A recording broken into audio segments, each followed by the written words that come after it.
Selamat pagi, selamat siang, dan juga selamat malam, teman-teman. Kita masuk lagi ke dalam materi kita, pendalaman materi kita, yakni di materi atau di chapter yang ke-10. Tolong disimak baik-baik dan saya berharap teman-teman dalam keadaan sehat dan juga tetap semangat belajar, semangat mendengarkan, semangat juga untuk memahami dan mendalami materi-materi. Khususnya materi kali ini yaitu mengenai Incoterm 2010. Ini sangat penting sekali karena di setiap dokumen kita, baik itu Bill of Lading, baik itu Master Bill of Lading, baik itu House Airway Bill, baik itu Master Airway Bill, pasti ada Incoterm. Apa Incoterm dari shipment tersebut? Apa yang menjadi tanggung jawab shipper? Apa yang menjadi tanggung jawab dari consignee atau pembeli? Baik, kita masuk ke materi ini. Tolong disimak dengan baiknya, disimak dengan baik. Bila perlu, buat catatan-catatan yang memudahkan kita untuk bisa mengingat materi ini. Incoterm, ya.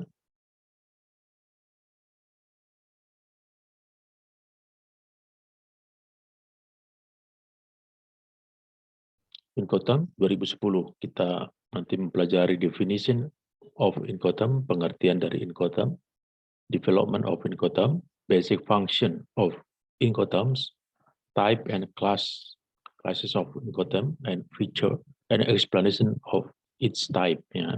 Tapi mungkin tidak selesai semuanya. Nanti saya akan lebih fokus kepada beberapa Incoterm yang memang itu yang sangat sering sekali dicantumkan di dalam dokumen. Ada paling 4 atau 5 seperti FOB, CIF, CNF, XWORK, ada 2 lagi yaitu DAP dan DDU. Oke, singkatan dari yang disebut di sini pengertian dari Incoterm. Di sini dikatakan adalah seperangkat pengaturan perdagangan atau trade term tentang pengertian syarat penyerahan barang, term of delivery, yang mencerminkan praktek bisnis ke bisnis dalam kontrak penjualan barang. Tentu ini antara pembeli dengan penjual atau antara shipper dengan consignee, ya. Antara shipper dengan consignee atau antara pembeli dan penjual. Jadi mereka membuat kesepakatan apa yang menjadi term of shipment. Tahu ya, term itu kondisinya bagaimana, persyaratannya bagaimana, yang mereka sepakati. Yang itu sama aja umpamanya kita membeli barang secara online. Kan kita mempunyai kesepakatan apakah itu barang COD, cash on delivery, atau apa dibayar dulu. Tapi ada juga barang yang biaya kurirnya ditanggung oleh penjual, tapi ada juga yang ditanggung oleh pembeli atau kita. Tujuan dari Incoterm. Apa yang menjadi tujuan dari Incoterm? Agar tidak terjadi kesalahan dalam mengartikan istilah-istilah yang umum dipergunakan dalam perdagangan internasional. Supaya tidak terjadi misinterpretasi di negara-negara yang berbeda, ya. Kan kadang-kadang ada pengertian yang berbeda di satu negara dengan negara lain. Umpamanya Indonesia dengan Uganda mungkin punya pengertian yang berbeda kalau tidak ada secara internasional disepakati pengertian-pengertian dari Incoterm. Jadi seluruh dunia akhirnya mengakui yang ada Incoterm ini, dan itu selalu diupdate sesuai dengan perkembangan, sesuai dengan kemajuan. Itu biasanya itu dari 3 kode, 3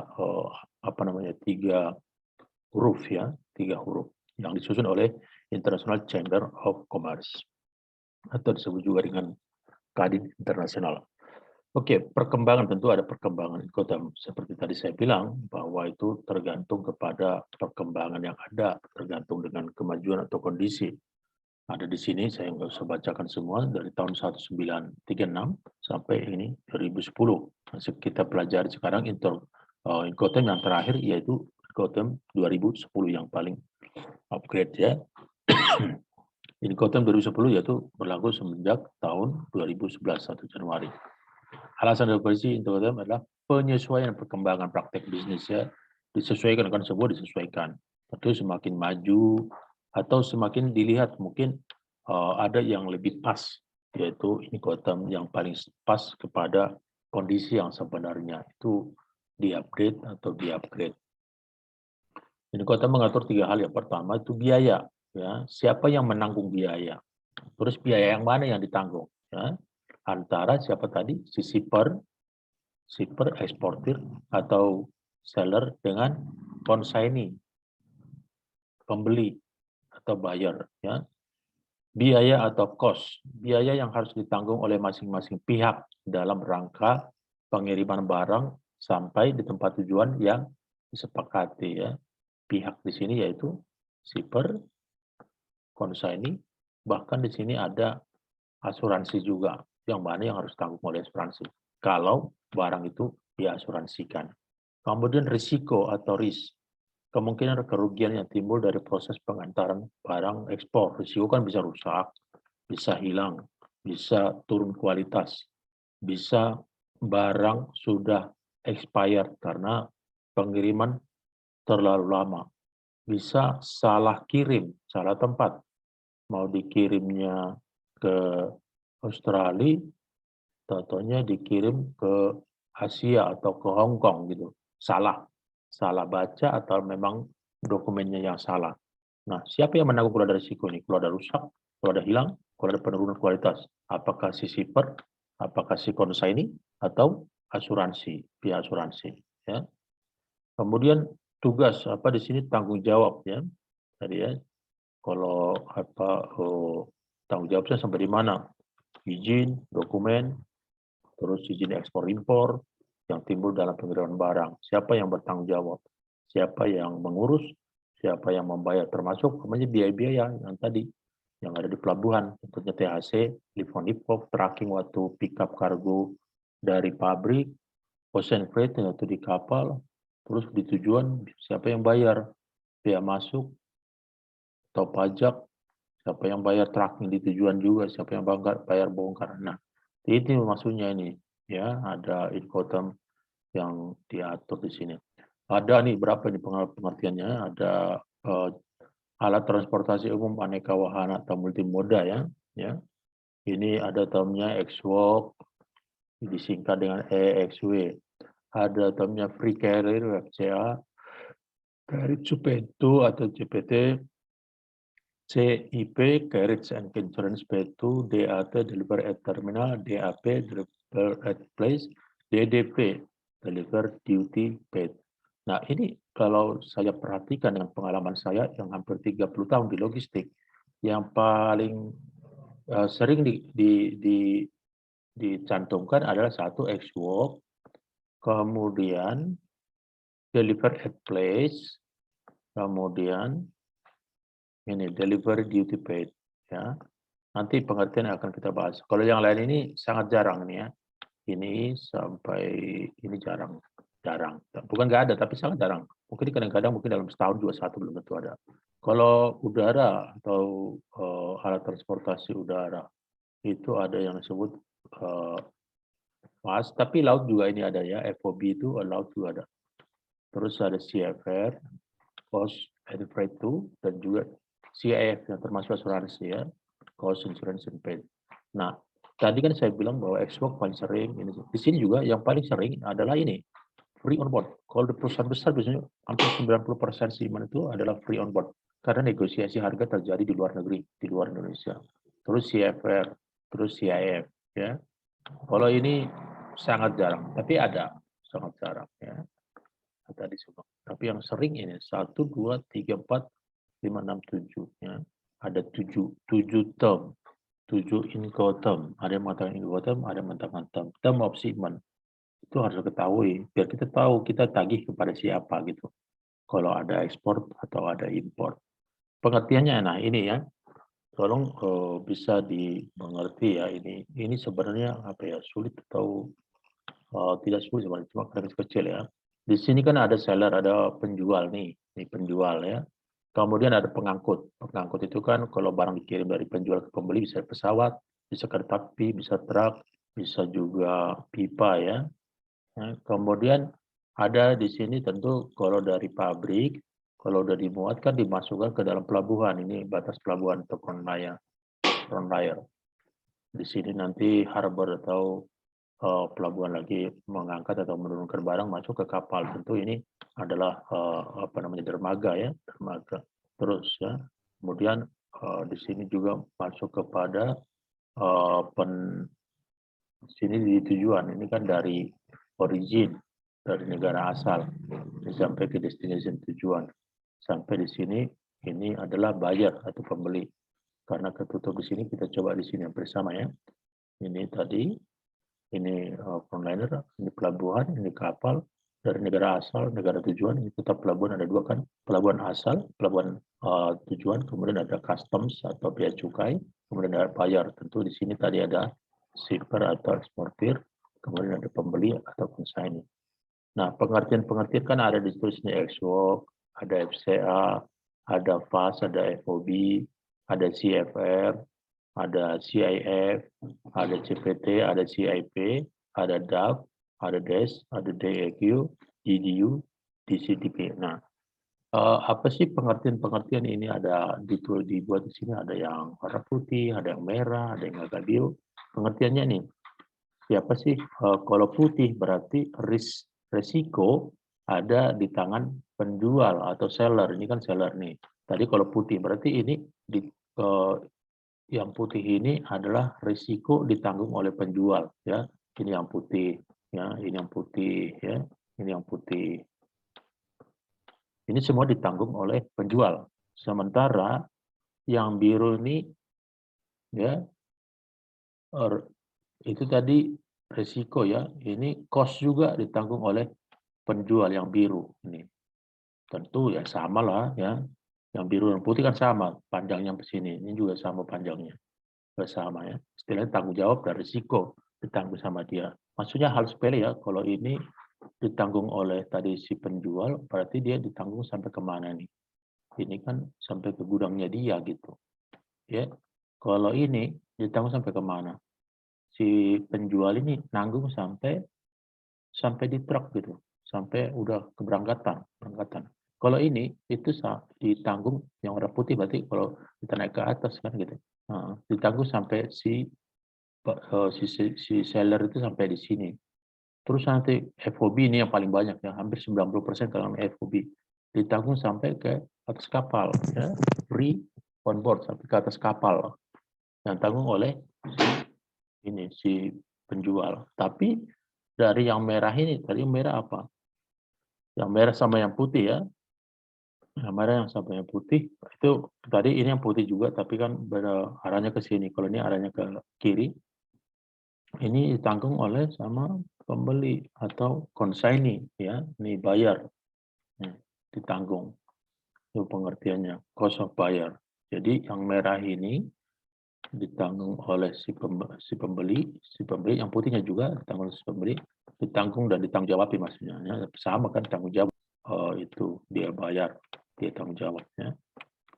Kebalikannya ini adalah ini. Sementara yang kuning ini adalah ditanggung oleh asuransi selama barang itu diasuransi. Biasanya ini yang CIF. Di CIF aja kepanjangannya cost, insurance, and freight. Berarti selain biaya dan biaya tambang, ada biaya asuransi. Ya kalau ada apa-apa yang namanya asuransi pihak ketiga. Di sini juga seperti itu ya, CPT. Nah, saya nggak mau jelaskan semuanya karena yang umum aja yang kita jelaskan. Yang umum maksudnya yang sering dikerjakan, yang sering implementasi di lapangan atau yang ada di daily business gitu. Ex-work ya ada ya, ini sering ex-work. Pengertiannya apa sih? Penjual menyerahkan barang di tempatnya di pabrik. Jadi penjual itu buat barang, udah taruh di pabriknya dia. Habis itu dia nggak tanggung jawab lagi. Yang tanggung jawab adalah pembeli yang mengambil gitu loh. Pembeli mengambil dari gudangnya dia dan dikirim kepada pembeli. Dan tanggung jawabnya di pembeli gitu. Nah, itu export ya. Jadi sampai pabrik, kalau pabrik mau menjadi Tangerang, nanti pembeli entah dari Kanada, entah dari Jerman itu datang ke Tangerang untuk mengambil barangmu. Kemudian pembeli mengatur, ya dia juga yang mengatur alat angkutnya, mau udara, mau laut, mau kereta api, juga seperti itu. Terus dalam hal ini karena sampai di gudangnya tentu tanggung jawab penjual kan minim, diproduksi, dibuat barang, di gudangnya dia udah tanggung jawabnya minim, dari gudangnya dia sampai ke Jerman gitu, itu menjadi tanggung jawab dari pembeli. Tanggung jawab si per minim, tapi tanggung jawab pembeli itu maksimum banyak. Bagi para pembeli cara ini kurang disukai karena risiko tanggung iya. Baru sampai di pabrik langsung langsung tanggung jawab dia. Kalau hilang, kalau basah, kalau ada tabrakan, kalau kapal tenggelam, kalau kapal terbakar, tanggung jawab dari pembeli jadi kurang disukai ya. Contoh penulisannya itu tulis ex-work, artinya ex-work ya, ex-work. Itu nanti baru ex-work factory, ex-work warehouse, ex-work office PT, bla bla bla. Itu contohnya ya. Artinya bahwa si shipper bertanggung jawab sampai ya pabrik aja atau sampai gudang gitu. Setelah itu tanggung jawab daripada pembeli. Nah, ini ex-work ya, pengertiannya tadi berarti tanggung jawab si shipper hanya sampai di mana? Sampai di pabrik sini. Di pabrik sini. Tentu dia juga buat dokumen ya, buat dokumen. Tapi setelah itu dari sini sampai ke konsignee, sampai ke gudangnya buyer ya, itu menjadi tanggung jawab dari pembeli atau buyer. Ini tanggung jawabnya si seller atau eksporter hanya sampai di sini. Ini kan pabrik ini. Pabrik mungkin ada gudangnya, mungkin ada pabriknya, dan ada office-nya sampai sini.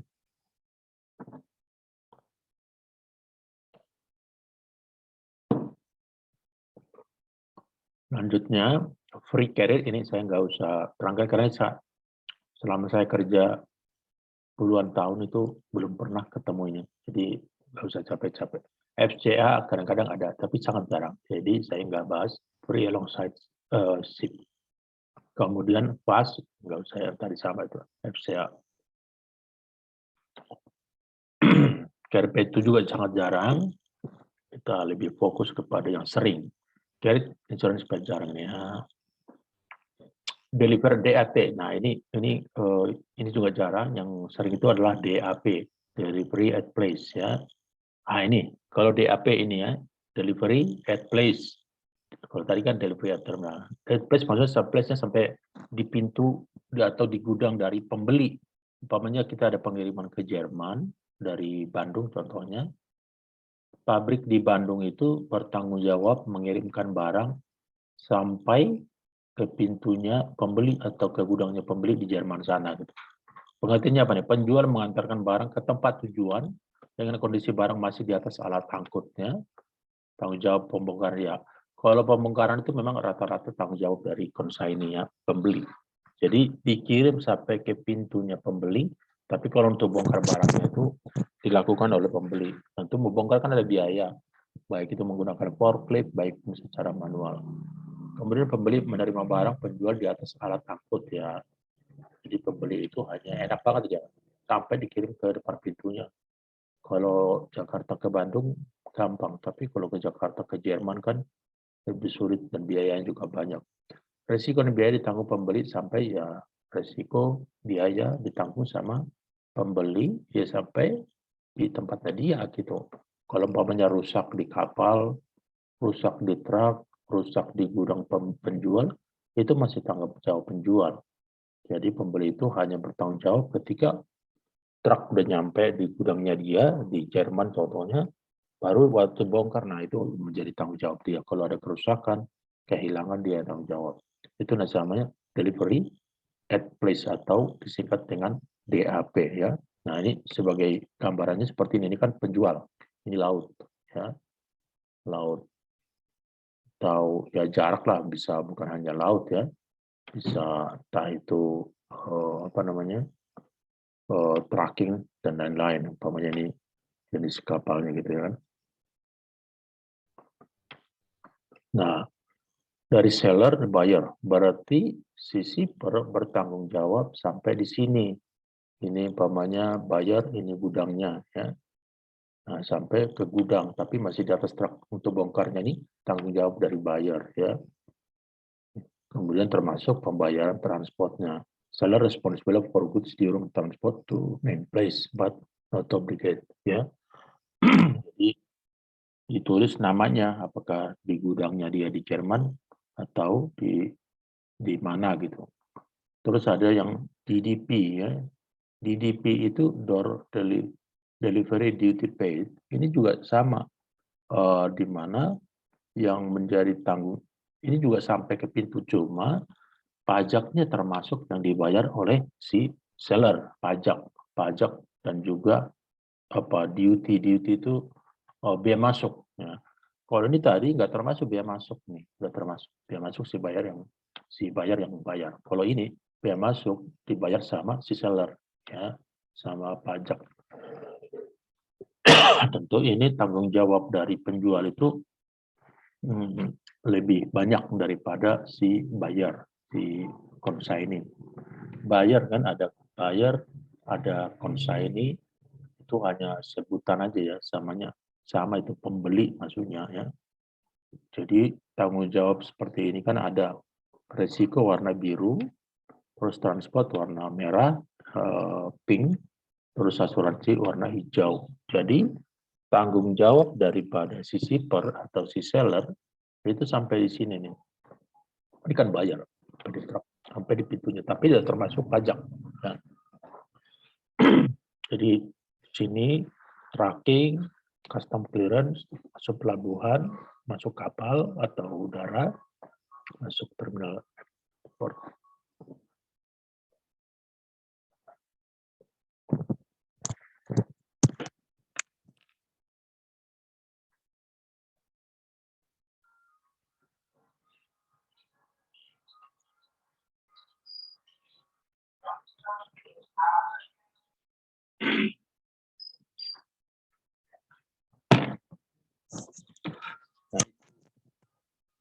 Jadi perbedaannya DAP dengan DDP. DAP tadi dia tidak menanggung pajak, ya. Si sellernya tidak menanggung pajak sama bea masuk. Tapi kalau DDP dia menanggung pajak dan juga bea masuk. Ini saya nggak usah, ini sangat jarang sekali. Kemudian fast saran. Ini paling banyak FOB, free on board. Wah, kalau ini banyak banget. Perusahaan-perusahaan besar itu hampir mungkin menurut saya 94% itu FOB, disebut juga dengan freight collect. Artinya yang membayar itu consignee atau pembeli. Nah, pengertiannya FOB apa? Penjual menyerahkan barang hingga atas kapal. Nanti kalau pengertiannya di sini kan ada nih. Sampai dia ke atas kapal. Mana kapal ini kapal. Pokoknya si seller ini, si penjual ini bertanggung jawab mulai dari sini, dari pabriknya dia sampai ke atas kapal aja. Nanti dari atas kapal sampai ke sini, ke buyer itu tanggung jawab daripada si buyer. Itu namanya FOB, free on board. Ya, jadi free on board. Ini free on board. Board itu kan papannya, jadi bebas sampai ke atas kapal. Berarti penjual itu bertanggung jawab terhadap barang, tanggung jawabnya biaya, tanggung jawab risiko sampai barang itu sampai di atas kapal, ya, sampai di atas kapal. Itu pengertiannya preamble, sampai di sini atas kapal. Kalau pabriknya di Bandung gitu, berarti dari Bandung tracking sampai ke atas kapal di Tanjung Priok itu tanggung jawab daripada si seller atau si penjual, ini penjual ya. Terus ini pembeli. Mulai dari sini termasuk ocean freight, termasuk nanti custom clearance, termasuk bea masuk, termasuk pajak, termasuk tracking di tujuan, termasuk bongkar, itu menjadi tanggung jawab daripada pembeli. Ya, jadi batasnya di sini. Makanya di sini juga ada dibuat batasannya. Ini carrier dia mengangkat, resiko dia, terus biaya dia. Tapi dari sini ke sini, dia maksud saya di sini adalah si seller ini ya, seller termasuk pengurusan ekspor dokumen, terus breaker menggunakan tracking gitu dari pabrik ke pelabuhan, ya, terus tulis nanti namanya ya. Kemudian ini tanggung jawab daripada si consignee, yaitu ketika udah sampai di kapal, on board shipment, kemudian discharge atau berthing di luar, delivery, ya, delivery dari mana tujuannya, pokoknya kan sampai Jerman, Jermannya di mana? bisa di Hamburg, bisa di Bremerhaven, bisa di Bremen, bisa di Düsseldorf. Ya, itu tanggung jawab daripada pembeli. Karena termnya tadi FOB, free on board ya, termasuk tracking, termasuk import documentation, ya itu menjadi tanggung jawab dari si pembeli. Itu maksudnya FOB. Yang kedua, risiko biaya pindah dari penjual ke pembeli setelah barang dari kapal. Pembeli mengurus alat angkut, ya, pembeli umpamanya apakah laut, apakah udara, dan juga membayar freight term, dan juga menanggung asuransi. Dapat menguntungkan penjual karena sudah mengenal kondisi pelabuhan, peraturan perpajakan perbedaan di negerinya sendiri. Ya. Itu pengertian dari free on board. Ya. Kemudian CIF ini hanya ditambah dengan asuransi, ya, yang tadi itu dibayar ditanggung ditambah dengan asuransi. Cost insurance freight, ya, cost biaya, insurance tambah asuransi. Freight, ya asuransi. Freight itu kan biaya tambang yang ada di kapal, biaya space gitu ya. Pengertiannya apa sih? Penjual berkewajiban menyerahkan barang hingga melewati pagar kapal di pelabuhan keberangkatan, ya, sampai ke melewati pagar kapal di pelabuhan keberangkatan, berarti dari origin, contoh dari Tanjung Priok. Penjual wajib menutup menanggung asuransi dengan membayar premi, ya kalau ada asuransi, bukan kalau ada, memang harus ada asuransi, dia yang bertanggung jawab membayar premi. Risiko kerusakan, kehilangan, dan risiko lain dikirim kepada pihak ketiga, yaitu asuransi. Karena tadi CIF ini kan I-nya ini insurance, ya. CIF, apanya CIF Hamburg, Jerman ya. Kalau namanya CIF Hamburg, berarti penjual bertanggung jawab sampai ke Hamburg. Makanya dikatakan di sini melewati pagar di pelabuhan keberangkatan. Berarti kalau melewati sampai ke negara tujuan, port di tujuan. Itu pengertian CIF itu sering. Itu berarti pembayarannya di origin atau di Jakarta. Ya, ini CIF sampai di mana? Di pelabuhan nih, pelabuhan tujuan. Ya, bukan tadi kalau FOB kan di sini freight collect, di origin ini di destinasi. Menjadi tanggung jawab dari konsen ini mulai dari sini sampai ke sini, ya. Termasuk asuransi di arrange atau disiapkan oleh si seller, si penjual di sini, seller. Kemudian cost and freight. Nah, kalau cost and freight itu berarti nggak ada asuransinya. Tadi kan CIF ada asuransinya. Aku jadi gelap di sini. Cost and freight, ya. Penjual menyerahkan barang hingga melewati pagar. Sama sama yang tadi, melewati pagar, tapi dia tidak termasuk asuransi. Kalau tadi kan ada cost insurance freight CIF, ini kan cost and freight, berarti ini tidak diasuransikan gitu ya. Menyerahkan barang sampai ke umpamanya si cost and freight, biasanya CIF, si cost and freight itu segitu tulisannya. Awalnya tadi kan kalau CIF ini Hamburg, Hamburg Jerman, Ham. Jadi ini berarti cost and freight ditanggung sama si shipper, si penjual, seller sampai ke Hamburg. Penjual berkewajiban menanggung setiap biaya pungutan setelah barang terjual, sampai biaya sampai ke Hamburg dia yang menanggung, si seller penjual. Risiko kerusakan, kehilangan dia juga yang bertanggung jawab. Tapi tidak diasuransikan. Kalau tadi kan yang ini CIF ini CIF termasuk asuransi, makanya tulis sini cost, insurance, and freight. Kalau CNF tadi cost and freight, enggak termasuk asuransi, ya itu ini cost and freight. Kemudian ini sampai tujuan. Term-termnya itu ini pengertiannya ya. Berarti kalau dilihat yang ini ada X-Work, FCA dan lain-lain. Ini tanggung jawabnya si seller yang warna ini, yang warna agak hijau abu-abu ini. Ini tanggung jawab dari penjual, seller ya atau shipper. Sementara yang biru ini tanggung jawab daripada pembeli. Makanya di sini custom siapa tanggung jawab, carries to port siapa tanggung jawab. Kalau X-Work tentu jawab bayar, FCA tanggung jawab bayar. Tapi di luar itu fase FOB tanggung jawab adalah si shipper. Sementara unloading juga seperti itu. Jadi ini pembagian tanggung jawab dan cost. Tanggung jawab dan costnya ini yang biru ini adalah pembeli, sementara ini adalah penjual. Baik, di sini ada tugas, tolong dikerjakan ya, jangan ada yang terlambat. Saya minta 2 hari setelah hari ini dikerjakan dan di email dan ditulis tangan, jangan ada yang hanya copy paste, tapi tulis tangan, paling tidak dengan tulis tangan nanti ada yang diingat. Baik, sampai di sini pertemuan kita. Kalau ada pertanyaan bisa juga di WA di grup maupun di japri sama kita. Baik, saya berharap teman-teman semua tetap semangat, tetap Spartan, maksudnya tidak kenal lelah ya, karena kerja keras itu perlu belajar keras ya. Maksudnya kita semangat untuk mempelajari, mengulang, apalagi sekarang kita belajar secara online, memahami. Makanya di sini ada materi yang saya sudah ada juga materi ini di SSO, ada juga di Google Classroom, dan saya buat lagi dengan dengan video. Diharapkan nanti dengan video ini lebih paham pengertian. Tadi sengaja saya tidak jelaskan semua karena memang tidak ada satu dua sangat jarang ya, nggak usah. Tapi yang paling kita perlu pahami seperti FOB, CIF, CNF itu paling banyak, 3 poin itu sangat banyak. Makanya perlu dipelajari secara mendalam. Baik, terima kasih. Sampai ketemu di minggu depan. Semoga teman-teman tetap dalam keadaan sehat, tetap dalam keadaan semangat.